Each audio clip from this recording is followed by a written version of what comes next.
For the creators working themselves up and building their channels, there is a saying that is quite relevant at the moment, and one that often crosses my mind. Be nice to people on your way up, because you'll meet them on your way down.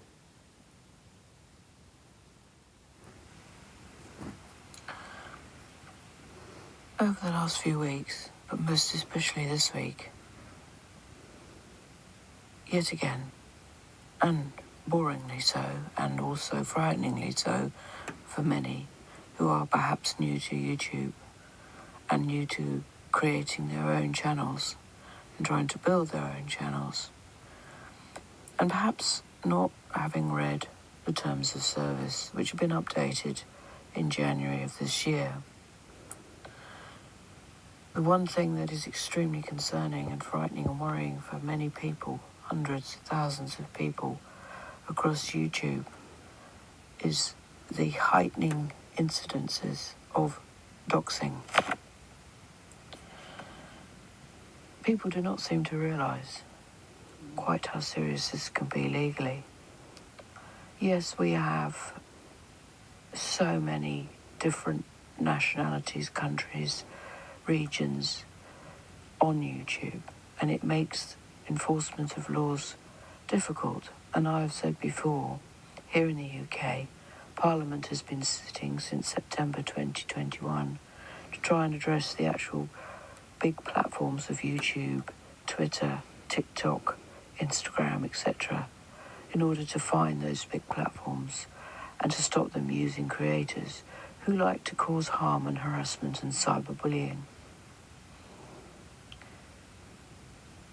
In the last week or so, particularly, I've watched a few creators, shall we say, and they have a large following. Some of them have risen to the top on the back of cases, which, okay, fair enough. Initially you think they're trying to help a missing child or something like that. But actually what they want is just views and clicks and what appears to be allegedly super chats, money, cash apps, PayPal. Now, there's no rule or law against earning money on YouTube, and I don't have a problem with that, albeit my channel does not do that, and that's my choice, and will never do that, because YouTube isn't my, quotes, job, quotes. I cannot sit on YouTube for 24 hours a day, nor would I wish to, because it is an unhealthy and toxic place that I have seen and watched the last 4 years. But there are new people coming on board, if you like, on the YouTube streets, and they think that everyone is their friend. This is what happens to many people, and has happened not just recently, as some people seem to think, for a very good few years. I first started watching YouTube many years ago, but I first started interacting probably about 4+ years ago, mainly in the true crime aspect, or the history aspect of YouTube, which are the places that interested me, and started to engage in the true crime variety, if you like, of YouTube, which initially for me started in the UK sector, if you like, of these so-called communities. However, obviously, a bulk of the YouTube crime channels, true crime channels, are American, and I haven't got a problem with that. Again, I haven't got a problem with that. Met some very nice people, but the one thing I have learned is be cautious, be vigilant, be wary. We all want to have contact. We need social contact. but we must protect ourselves all the time.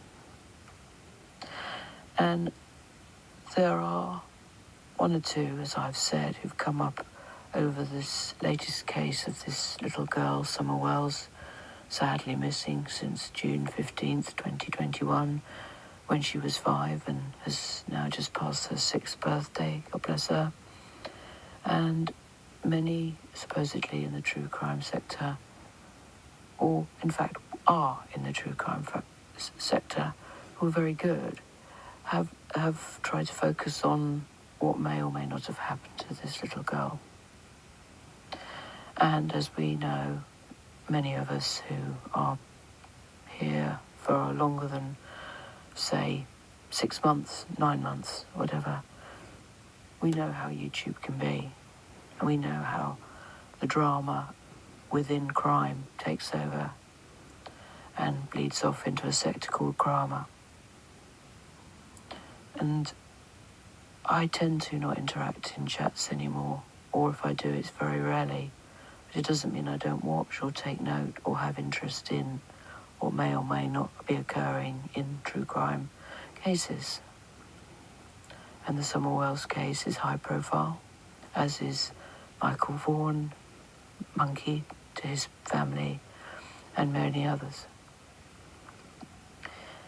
But over the last 3 nights or so, from what I have seen, which is quite tricky when you, have a live work, whatever, and you're not on YouTube glued to the screen all the time, and that's no disrespect to anyone who is, that's just your choice, is the sad misunderstanding that doxing is fine. And as we all know, and I'm telling you all how to suck eggs, I know, who are, as we say, OGs or have been on YouTube a long time, doxing is a type of cyber attack that involves discovering the real identity of an internet user. The attacker then reveals that person's details so others can target them with malicious attacks. Doxing is analysing information posted online by the victim in order to identify and later harass that person. Doxing is the act of revealing identifying information about someone online, such as their real name, home address, workplace, phone, financial, and other personal information. And that information is then circulated to the public. And this is important, without that victim's or person's permission. Examples of doxing for anyone who's new to YouTube: releasing personal photos of an individual, posting an individual's phone number or address on the internet, releasing information about an individual's family, place of employment, or other private documents, encouraging others to use released information to harass an individual. All this goes against YouTube community guidelines, as thousands of us know, and sometimes ignore, I've seen.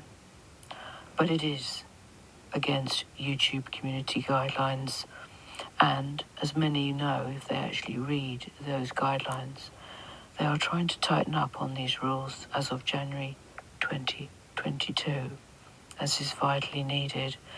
And should you have any interest in trawling through some of my own videos, which vary on subjects, I have talked about, as I said at the start of my video, about the UK Parliament sitting with the bosses of YouTube, Twitter, Instagram, TikTok, etc., and to actually find a way through this that will encompass all the laws all over the world. It's not just America that's on YouTube.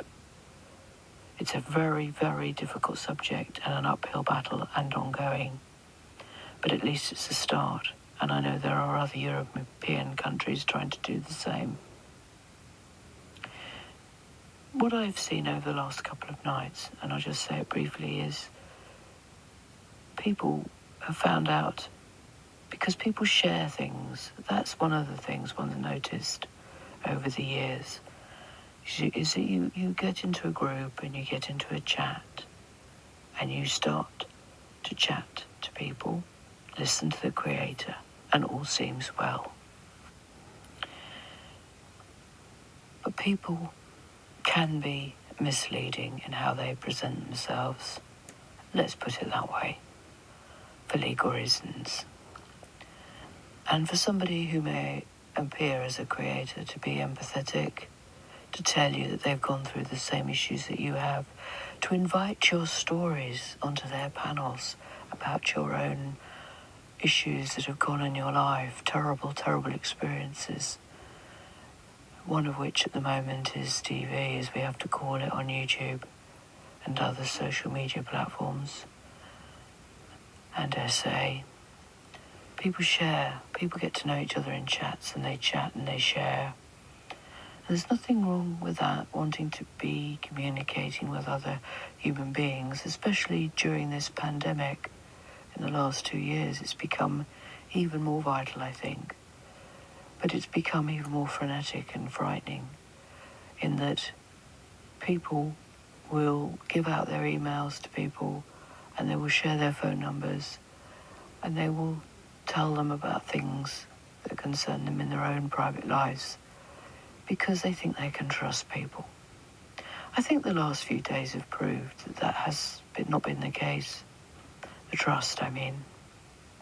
And I think that if somebody shares to you about a especially harrowing domestic violence experience that they have gone through and how they are frightened of that person that has abused or hurt them and their family, that should never, ever, ever be released because you're cross with them.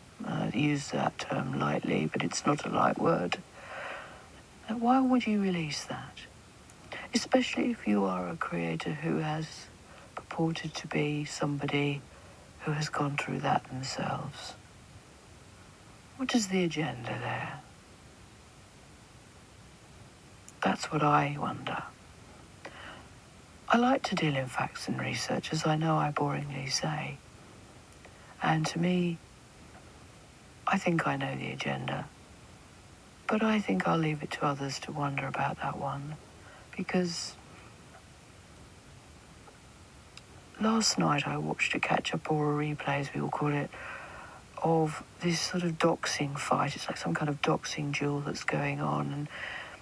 And one doxes one about certain information and it escalates into actually now doxing people, family members of that person that they have come to know as another creator who aren't even on YouTube and have released their birth dates, their addresses, etc., etc.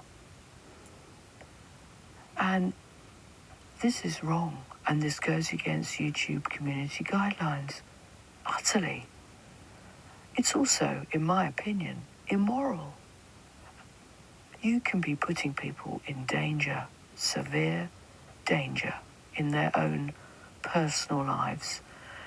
If I had £1 or $1 or whatever for the times that people have said, oh, it's only YouTube, it's not real life, I would be a billionaire because all these doxing, harassing, cyberbullying issues have leaked more and more insidiously into real life. And I know from watching the talks in Parliament in the UK that people are actually killing themselves over these issues, and they are doing it all over the world. And I know that many won't want to listen to this because it's not drama, as they say, but that's not my problem. I like to put out thoughts, facts, as I know them and have seen them and have studied them over the years I've been on this YouTube street, as we call it. So have a think before you do all these things, because it isn't legal on YouTube to dox people who aren't even on YouTube, and also people who are. Just because you can does not mean you should.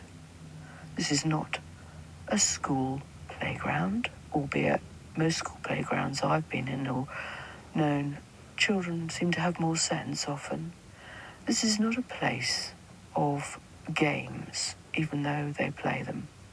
These are people's real lives. And I'm just going to leave it there and wish you all well. Stay safe, be vigilant, and try to be as private as you can about your personal life. I know it's hard. I do, believe me. Carrie Pink.